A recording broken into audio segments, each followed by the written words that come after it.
we're live. Welcome to our morning coffee show that is a little bit different than what we do.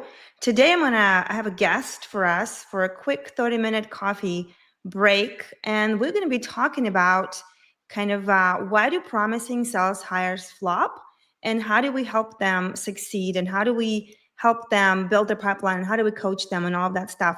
So I have Sarah King here with me for our new segment, Coffee for Closers Who Lead Closers. So that way we will talk about what really matters. So at the end of the day, you guys will walk with actionable thing to do on things that we talk about today. So it's all about action. Words don't really matter. We want you to guys succeed. And then at the end, we'll talk about what Sarah has coming up. So Sarah and I talk here and there, and I love talking to her because she's got the latest and the greatest when she talks to her clients and her prospects, who usually are sales leaders and CEOs of growing companies. And I love hearing her stories. And she's got some stories for days, and I love learning what's going on, what's the latest and the greatest. And I thought I would bring Sarah on today so we can do a talk that you can all listen to and kind of hear what's happening out there. Sarah, Sarah is with Northwood Group. Do you want to say a sentence or two about kind of who you are and why did I convince you to come on here? Thanks. Yeah, of course, Olga. Just excited to be here because Olga and I work in a similar space and we talk to some of the same people, and we're hearing similar challenges that a lot of leaders in sales organizations and CEOs are facing ongoing. Little background on myself. I've been in sales my whole career. I love it. I live and breathe it. I enjoy the hunt. I enjoy the chase. I enjoy winning, and I love to help people. And it has kind of woven its way through my entire life. And here I am now able to help and train and mentor people in spaces of their organization where they not only want to grow revenue, but they want to empower the people that work for them to do good, to exceed, to master skills. And with that in mind, I just don't know if anyone can do wrong if our focus as leaders is to uplift others and to help them grow and master new skills, then how can your business not grow? And so that's what I'm most excited to talk about. So I've got my coffee. I hope you got something over there. Got some. Yay! It's almost gone though. I should have refilled it. Let's get this party started. So what are some of the most common topics or issues, right, your clients come to you with? Is it usually I really want to grow and I'm not sure how, I've tried all these things, or they are kind of in the critical position where maybe they know they want to grow, but they're not quite sure what to do? Are they more of like proactive, I want to grow, or are they kind of more reactive, like things are not working out, I have to figure this out because this will happen? What do you see more of? So we talk to a lot of people who are experiencing growth. Their companies are great. They've got continual revenue coming in. They're constantly hiring new people. Maybe they're thinking about an acquisition. Maybe they're thinking there's a legacy they want to leave their kids. And their revenue that at stages of the year can sometimes become not forecastable because maybe they don't know what's in their pipeline. They've got leads coming in for days, but things aren't converting across the board. Or, maybe one or two reps they have are the ones that are hitting the quota for the whole team. Mm-hmm. And they're thinking, oh, yep, we checked that box. We're good to go this quarter.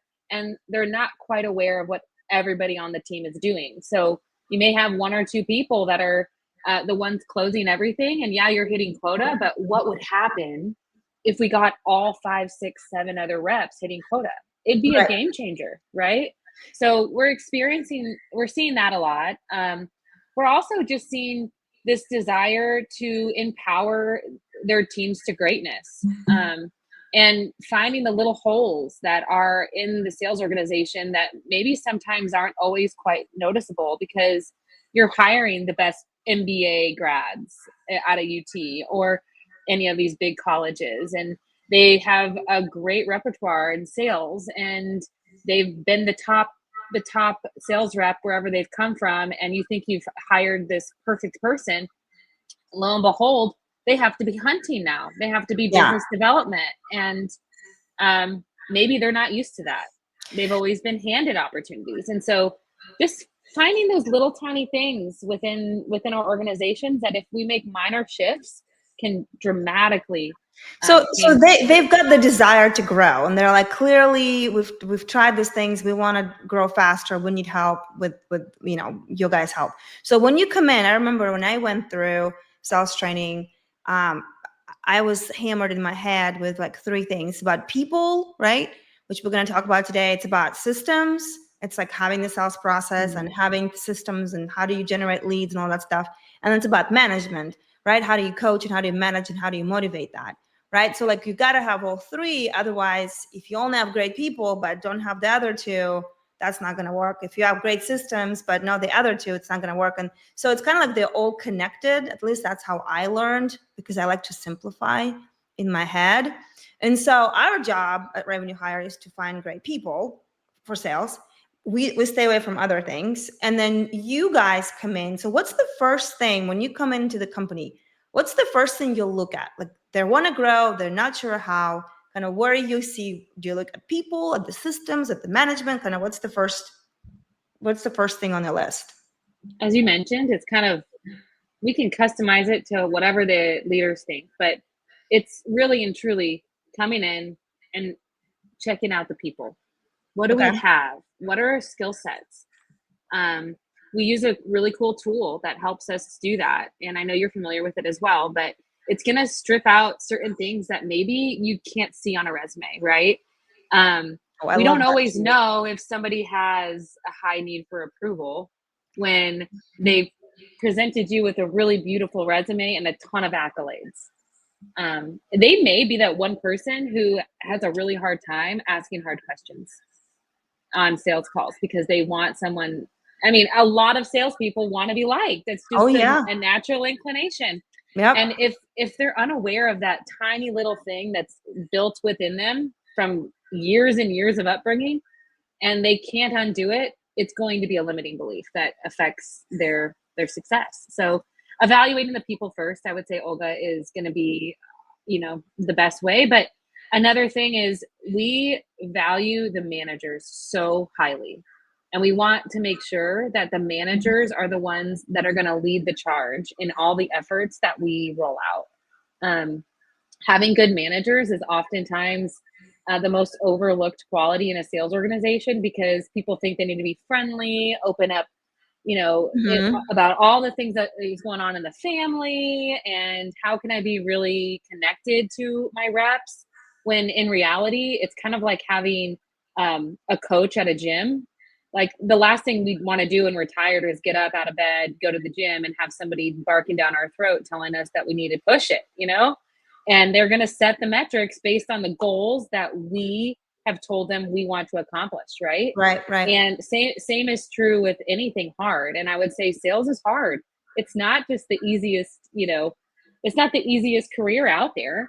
But when you can, get really good at the fundamentals and push ourselves through the things that are challenging and have managers that realize your potential and recognize your strengths, then again, these concepts aren't going to become just something that is done because you have to do it. It's because you want your people to succeed. So diagnosing, the people, but then also recognizing that we got to start with the managers and we got to make sure that they understand what their key role is. And it's not necessarily to just talk about our families and our lives, but it has to incorporate our metrics and what is that we need each of our reps to deliver so they can hit their goals, right? And that's key too, is it can't just be this organizational goal.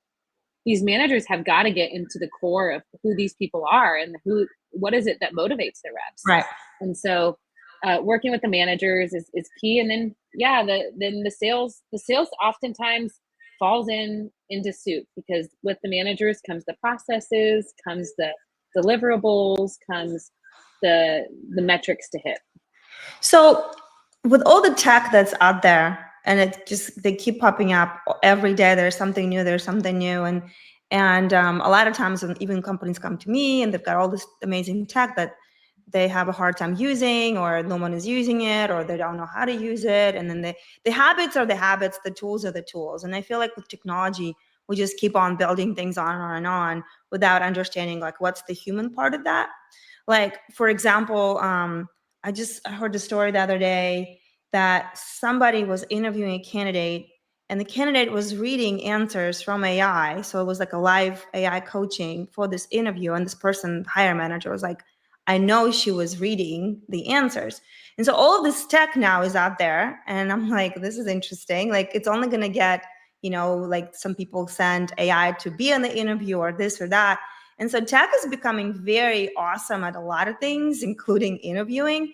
And so let's talk about kind of how do you like using this tool, right? And finding great people, because here's the deal. Yes, you can cheat yourself, you can get the job, and then what?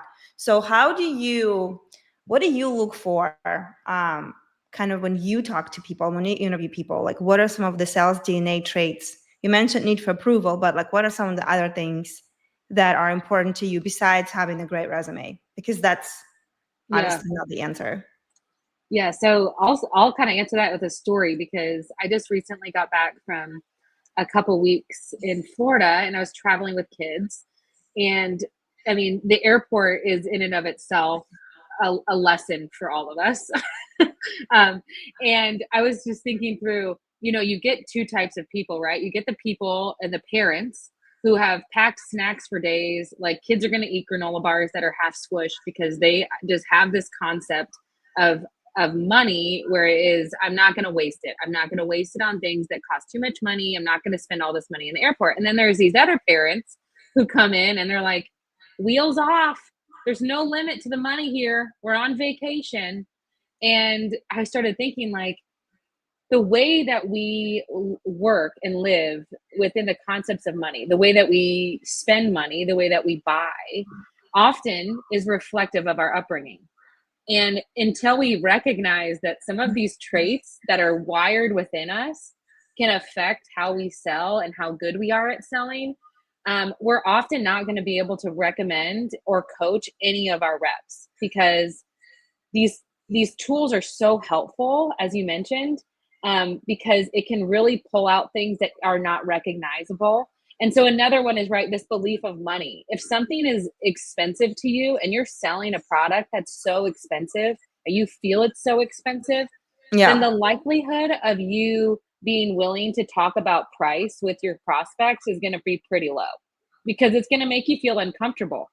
And if you have somebody as a rep that, again, maybe has a wonderful resume and has gone to all the schooling, but they've got this crazy concept of money and what is a lot, then they're going to bring that to their conversations. I don't know. Have you seen that as well when you're Yeah. training Well, reps?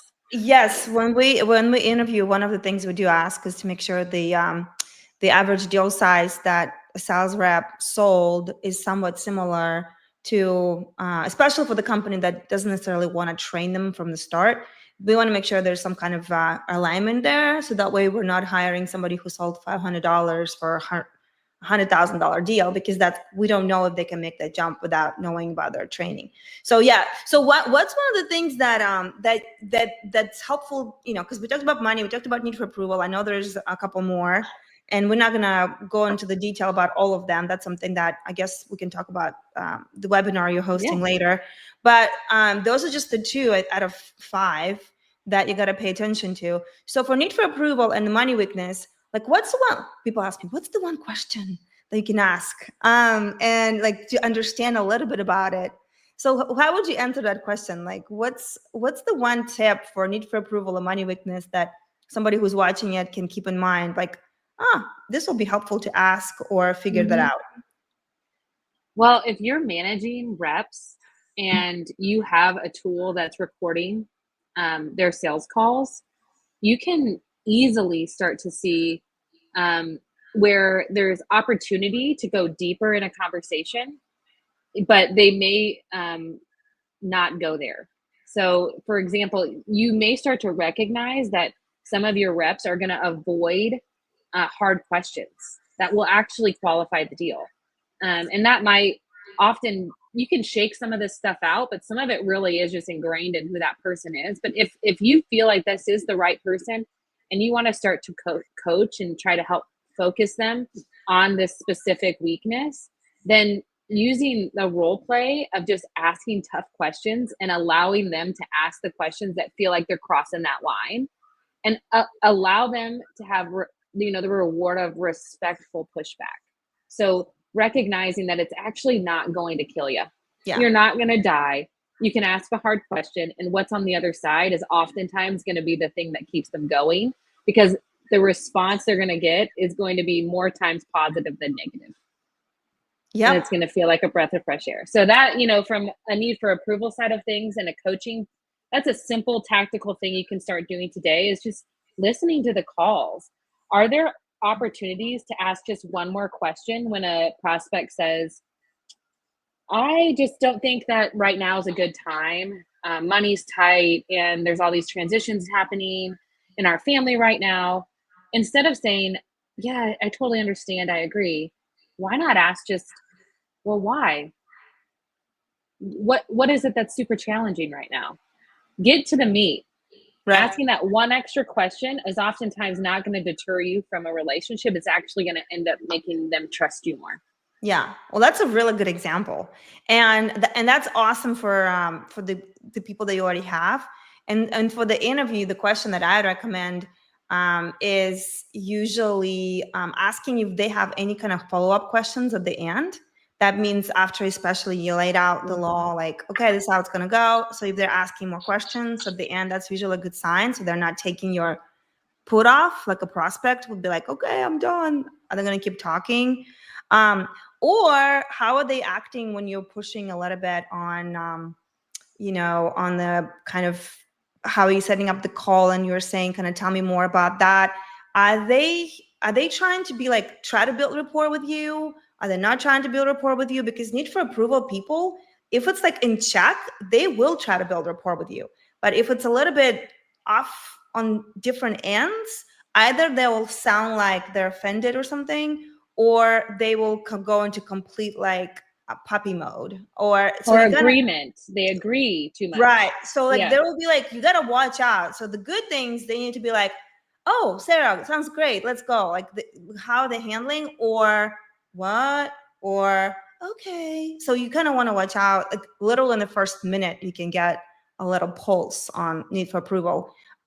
Without the tool, I always recommend the tool. The tool is amazing, and talk to Sarah Yep. about that. But kind of like, this is a practical tool if you walk away from that, because that's very important. That's a sign Yep. to other things.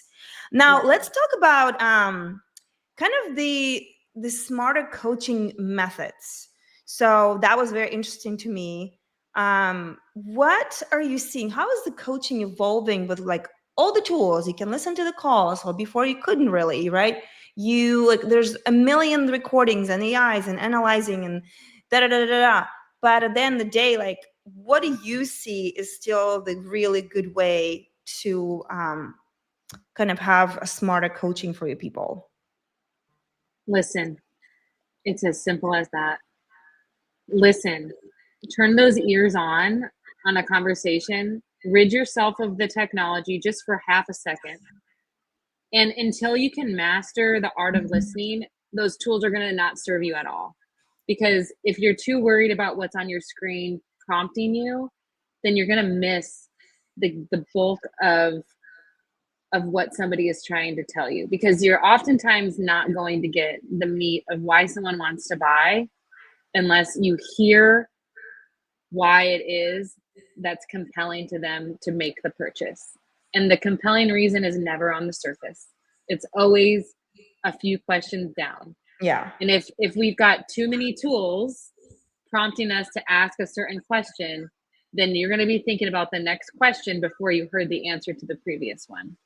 And if we can just dial back that most basic skill of listening and allowing the conversation to flow organically, we'll be so surprised by what opens up and how you as a rep build rapport with your customers in a way that differentiates you from everybody else. Because So what, everybody else is running to the front lines for AI, for tools that can prompt conversations. But the hard work is always going to be the thing that sticks. And the hard work is always going to be listening when it comes to all of us who are in sales, who want to see success. We want the quick button, and the hard stuff never comes quickly. So, but for the sales managers, how much of their time, because I sometimes feel so bad for sales managers because they have lots of pressure, figure this out, figure that out, the leads, down, down, down, and then coach your people. So, what is the healthy way to do it? Because we know how important coaching is, but what do you think is, what should they be shooting for, right? So, if you manage a team, how much managing do you need to be spending to kind of feel good about yourself? We definitely want to have those metrics in place, right? You got to do the basic work of creating that cookbook, that metric sheet that everybody knows their expectations. That's going to be obviously first. We need to make sure everyone knows how many people they need to be reaching out to, how Yeah. often, what's converting, and it's not going to look the same for everybody. So that's always going to come first. And then second, you got to pour in. You got to take the time every week to do role plays, to find where those limiting beliefs lie within your reps, to find where maybe their skills and like their tactical, but also their soft skills maybe lack, and you need to work on it with them. And you need to be able to recognize what motivates them, because it's not always money, believe it or not. It's Yeah. not always money that motivates people.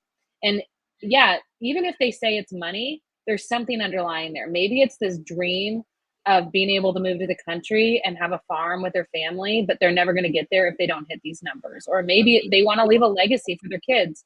We've got to find what motivates our people. And the only way of doing that is by building relationship with them and recognizing that it's going to sometimes look like a check-in every single day out of the gate. And then, a slow release, but some reps are going to need something different than others. And I like how you said, like having those KPIs set up, start somewhere, but numbers do tell a story. And then it's a lot easier to have that based on the story that the numbers are telling. And then you can start going, deeper into that. Versus like, here's our one-on-one, come in, let's check this off and, we're done. Yeah. Let's talk about the pipeline right quick and kind of start wrapping this up. So how do you create a predictable pipeline, especially in the longer and tougher sales cycles? And before we're going to go into that, I wanted to kind of point out one of the interesting things I learned recently is that, believe it or not, there's companies out there that already are marketing their solution for transactional sales, right? So AI will transactionally sell stuff. And the jury is still out. We'll see what happens, and we'll see how people want to buy from, in transactional environment. But in consultative environment, where there's still bigger deal sizes and where emotional intelligence is going to matter more and more and more, because that's one thing artificial intelligence is not good at, is emotional intelligence. And so that's another reason I love the tool that we talk about, is because it measures a lot of emotional intelligence there already. But what do you think, like, how do you create that predictable pipeline where the consultative skills will matter more and more? And probably the sales cycles will get a little bit tougher with more educated buyers and all of things that are kind of shaping the sales environment right now. Like, so what's your like one tip on how to feel good about the pipeline, especially in a bigger deal size that you're creating? It's got to be system. It has to have a system, and everybody has to follow the same system. Forecast cannot be projected if one rep is saying something's closable when they've only ever had one phone call and not even found a compelling reason for that person to buy. So we've got to make sure that whether you use Sandler or you use Baseline or you use all these other philosophies that we know, we've got to make sure that everybody is operating in the same system. And when that happens, then we can easily forecast, because we can get really good at the questions we're asking the rep. And if we can get them trained in understanding where key milestones are in a sale, then we can almost just ask one question and know exactly what milestone they missed that made the deal fall, or not close. So it's recognizing that there's a system that's necessary, creating the system based on what your company needs, simplifying it. Don't make it 1,000 steps long, because no sales rep's going to go into your Nope. CRM and type everything in. But if you at the beginning just say, did you get a second meeting when you closed that first deal? What happened at the end of the call?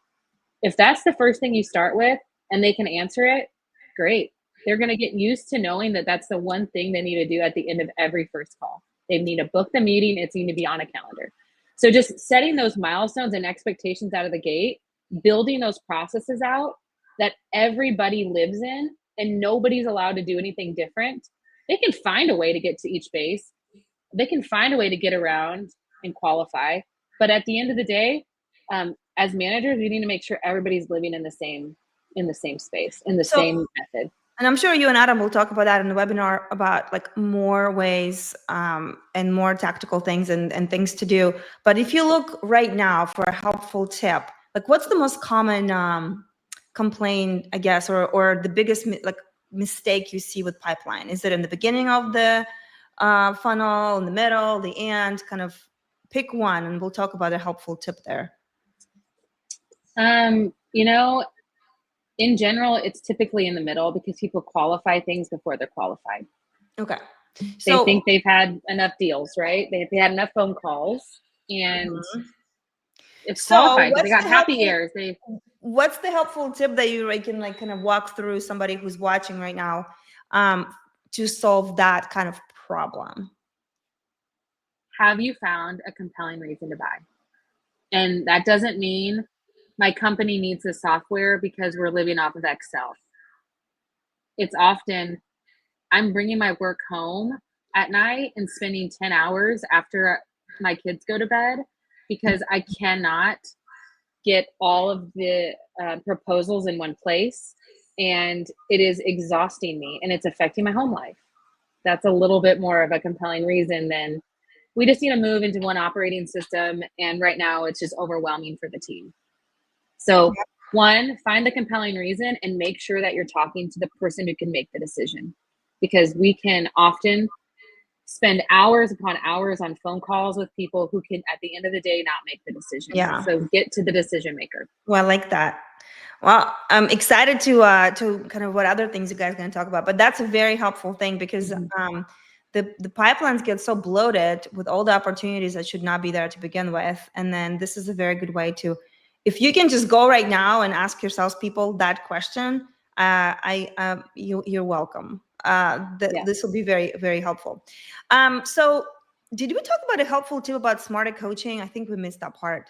What would be a very helpful thing? You kind of talked about we talked about numbers and using numbers to start figure a out. daily huddle.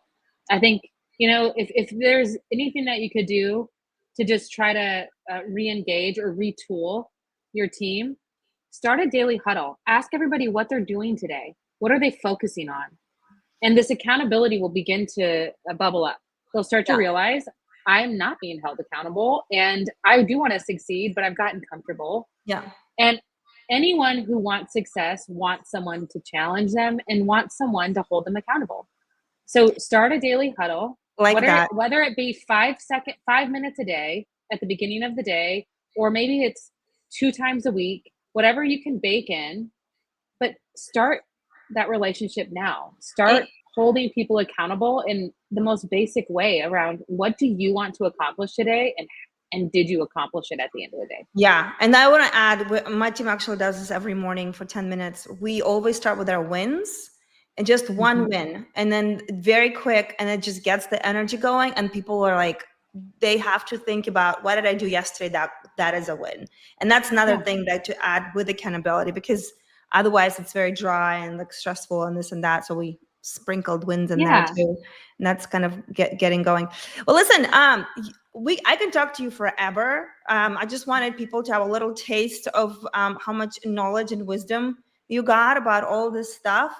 Now, talk about this webinar you're doing. Is it next week? And the kind of, are you going to be going in the detail about everything we talked about and kind of what will happen there? Yeah, thanks, Olga.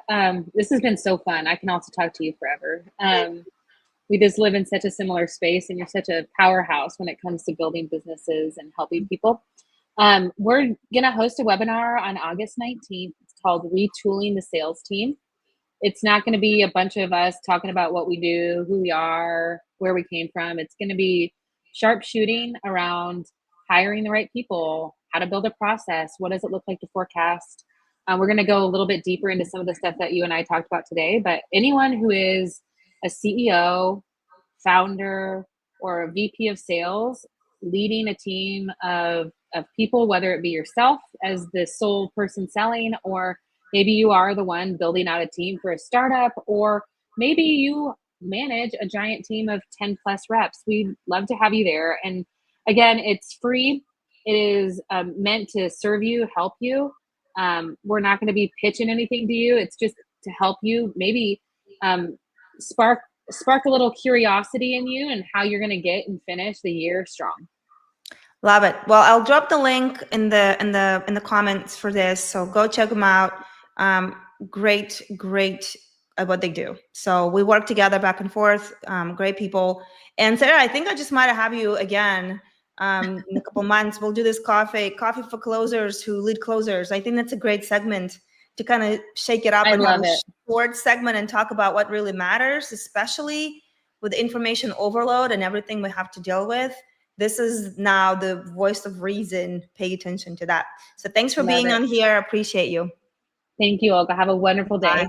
See ya.